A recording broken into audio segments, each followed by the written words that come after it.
Good morning, सुप्रभात, केम छो, सलाम। उम्मीद है आप सब लोग बेहतर होंगे, अपना ध्यान रख रहे होंगे।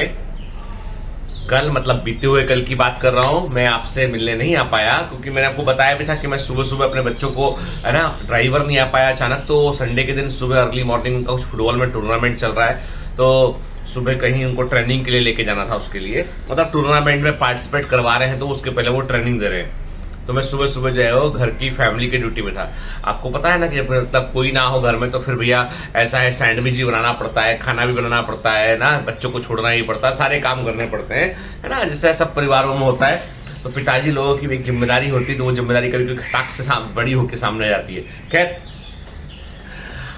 काम की बात करते हैं। काम की बात यह है कि अभी एग्जाम के ठीक पहले मुझे मालूम है कि आप में से कई सारे लोग जो है ना एकदम से पैनिक करने लगते हैं, सिलेबस को देखते हैं, अपने आप को देखते हैं और फिर अपनी पिछली गलतियों को याद करते हैं। फिर लगता है कि यार हम तो पिछला पूरा भूल गए हैं, आगे कैसे पढ़े, हम इतने दिन बचे हैं, उतने दिन बचे हैं। फिर अपने किसी दोस्त को फोन लगाते हैं, उससे यही दुख को डिस्कस करते हैं। फिर वो दुख को थोड़ा सा और बढ़ा के बात करेगा, कोई होगा थोड़ा वो संतरा देगा।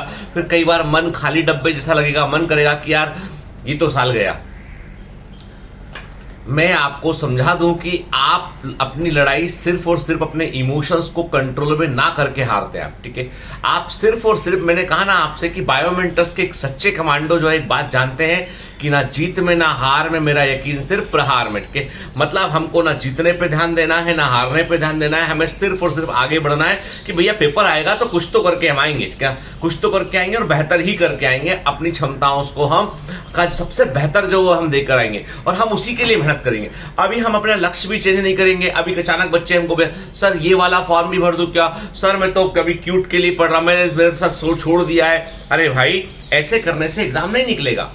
एग्जाम निकालने के लिए तुमको पहले बात तो अपने ऊपर भरोसा रखना पड़ेगा कि हाँ तुम कर सकते हो, तुमने साल भर पढ़ा है, ठीक है।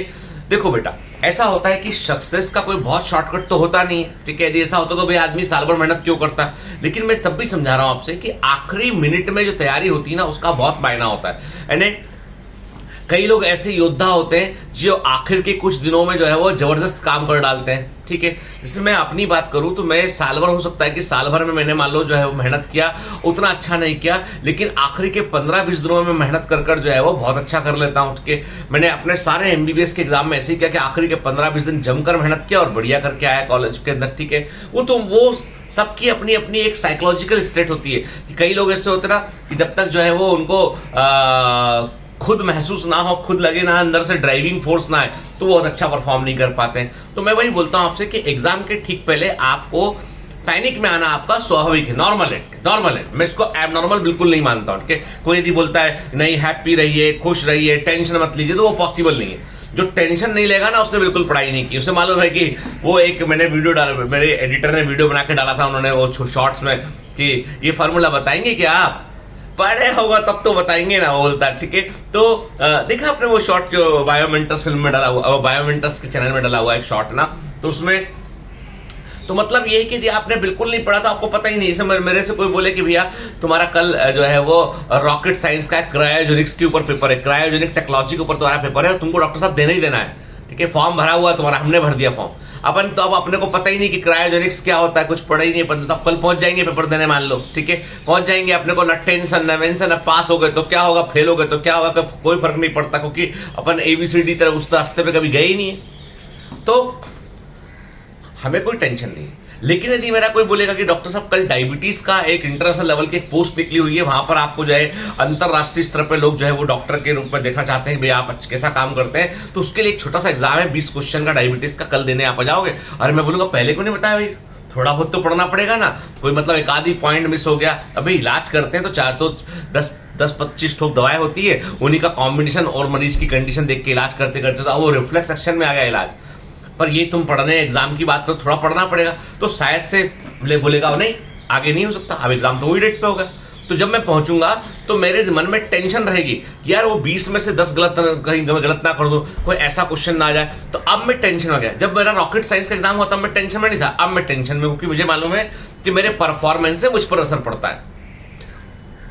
ये टेंशन क्रिएटिव होता है। तो क्रिएटिव टेंशन का मतलब है कि आप और पढ़ने बैठ जाते हैं, आप समय का बर्बादी कम करते हैं, तो वो ले लीजिए, कोई दिक्कत नहीं है, ठीक है। लेकिन डिप्रेसिव विचारों का आना, सुसाइडल थॉट्स का आना, गिव अवे कर देना कि साहब मैं नहीं, मेरे से नहीं हो पाएगा सर, मैं नहीं कर पाऊंगा, मुझे बहुत रोना आ रहा है। मेरे को ऐसे बहुत मैसेज, कई 100 मैसेज मेरे पास व्हाट्सएप पे आ रहे हैं जिनका मैं रिप्लाई भी नहीं कर सकता हूँ। सर रोना आ रहा है, बहुत दुखी है सर, आखिरी समय में कैसे करें सर, मैं सब भूल गया हूँ सर, मेरा सब साल बर्बाद हो गया सर, मैं 2023 के लिए आ रहा हूँ sir, I am coming for. अरे भाई तुम्हारे सामने एग्जाम है 22 का, तो वैसे भागोगे तो कैसे काम चलेगा? तुमको अभी छोड़ना नहीं है। एक बार अब्राहम लिंकन ने एक बहुत अच्छी कहानी सुनाई थी, जानते हैं अब्राहम लिंकन के बारे में? ठीक है, अमेरिकन प्रेसिडेंट रहे के। तो अब्राहम लिंकन ने एक बार बहुत अच्छी कहानी सुनाई थी। उन्होंने कहा था कि एक लोहार था, लोहार समझते, लोहे का काम करने वाला। उस लोहार ने लोहा गर्म किया और उसका कोशिश थी कि उसने सोचा कि मैं बढ़िया सी एक अच्छी सी तलवार बनाता हूँ, और तलवार काफी ऊंचे दाम में बिकेगी। ठीक है, तो लोहार ने लोहे को गर्म किया, लोहा एकदम सुर्ख लाल हो गया, तप गया लोहा। फिर उस पर हथौड़े मार मार के उसने तलवार का शेप देने की कोशिश की, ठंडा किया उसको। उसने क्या देखा? उसने देखा, देखो जोरदार पानी गिर रहा मुंबई में। ये उसने नहीं देखा, ये मैं बता रहा हूँ कि जोरदार पानी हो रहा है मुंबई में। तो जब उसको ठंडा किया तलवार को, तो देखा अरे यार बड़ी टेढ़ी आड़ी अजीब सी बनी है वो। उसने कहा यार तब ये तो गड़बड़ मामला हो गया है, तो चलो कोई बात नहीं। तलवार को लिया उसने, फिर उसने आग में डाला और एकदम लाल सुर्ख गर्म किया उसने। और इस बार सोचा उसने क्या, तलवार तो तिरछी में बना नहीं पा रहा हूँ, तो क्यों ना मैं खेत में काम करने वाले औजार बना लूँ। खेतों में काम करने में लगते हैं ना वो खुरपी टाइप के, वो सब औजार लगते हैं, खेतों में काम करने के मैं औजार बना लूँ। लोहा गर्म तपाया उसने, निकाला बाहर, फिर मारना शुरू किया हथौड़े से, और उसने खेत वाले औजार बनाने की कोशिश की। जब बने वो औजार, ठंडा हुआ, बना वो, देखा उसने कहा यार इसमें मज़ा नहीं आया, इसका कोई दाम नहीं देगा मेरे को, थोड़े अच्छे नहीं बने ये।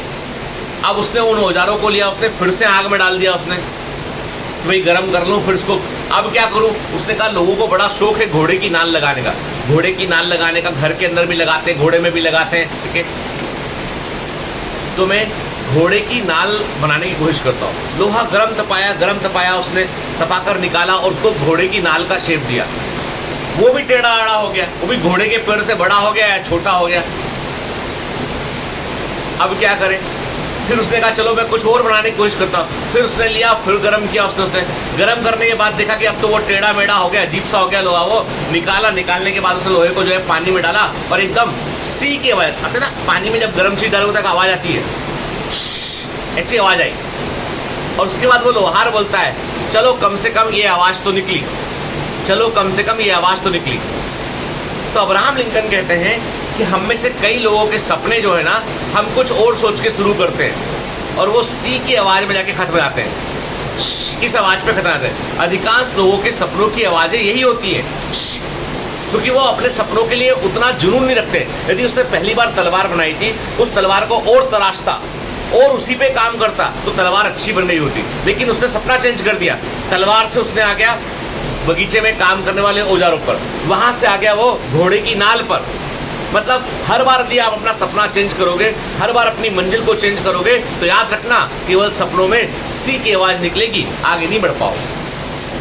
सपने चेंज मत कीजिए, मंजिल को पाने का तरीका चेंज कीजिए। मंजिल को पाने के लिए दुगनी मेहनत कीजिए, मंजिल को पाने के लिए रास्ते बदलिए, पर सपना चेंज मत कीजिए, सपना चेंज मत कीजिए, नहीं तो वही लोहार जैसा हाल होगा, सपनों की आवाज शी करके बाहर निकल जाएगी। समझ गए बात को? इसलिए जो डिप्रेसिंग थॉट्स हैं, गिव अवे करने वाले थॉट्स हैं, उनसे दूर रहिए।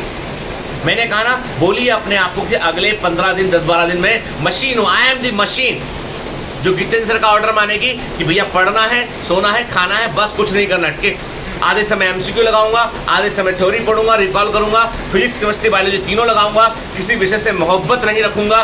सब्जेक्ट से मोहब्बत मत रखना बेटा, क्या वो तुमको टीचर बना देगी। हमने भी मोहब्बत रखी बायोलॉजी से, हमको टीचर बना दिया, डॉक्टर प्लस टीचर। ठीक है,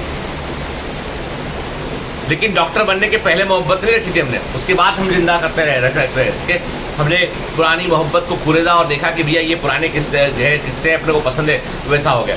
तो तुमको यदि आगे बढ़ना है ना, तो उस विषय से मोहब्बत मत रखो, अपनी मंजिल से मोहब्बत रखो कि तुम कहाँ बढ़ना चाहते, कहाँ जाना चाहते हो। तो इस बात का बहुत सिग्निफिकेंस है। तो मैं आपसे वही कहता हूं बेटा कि आपको इस समय गिव अवे नहीं करना है, आपको सरेंडर नहीं करना है।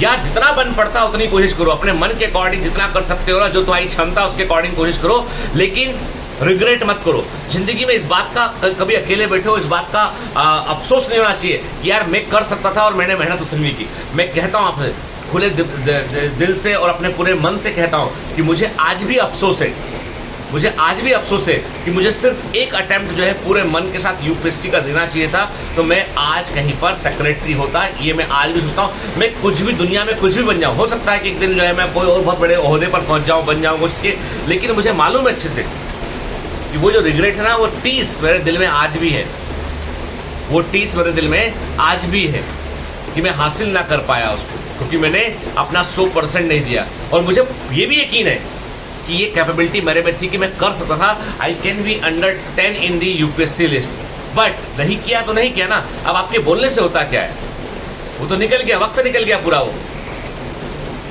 तो याद रखो अच्छे से, जिंदगी में सबसे बुरी चीज़ बेटा वो कभी नहीं जाएगी। तुम जिंदगी में कुछ भी कर लोगे वो कभी नहीं जाएगी। मुझे हाल ही में मेरे एक सीनियर डॉक्टर जो हैं वो कई कॉन्फ्रेंस में मिले मुझे, वो मेरे टीचर रहे हैं मेडिसिन के समय, तो प्रोफेसर है, काफ़ी ओल्ड हो गए अभी वो। तो मुझे वो बोले कि और गीतेंद्र क्या चल रहा है तुम्हारा।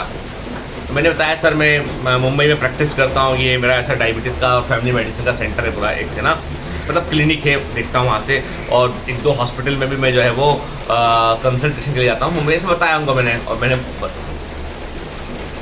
अच्छा मैंने कहा सर मैं पढ़ाता भी हूँ इसके लिए, ऐसा ऐसा करके। तो उन्होंने फिर चैनल भी देखा मेरा, है ना।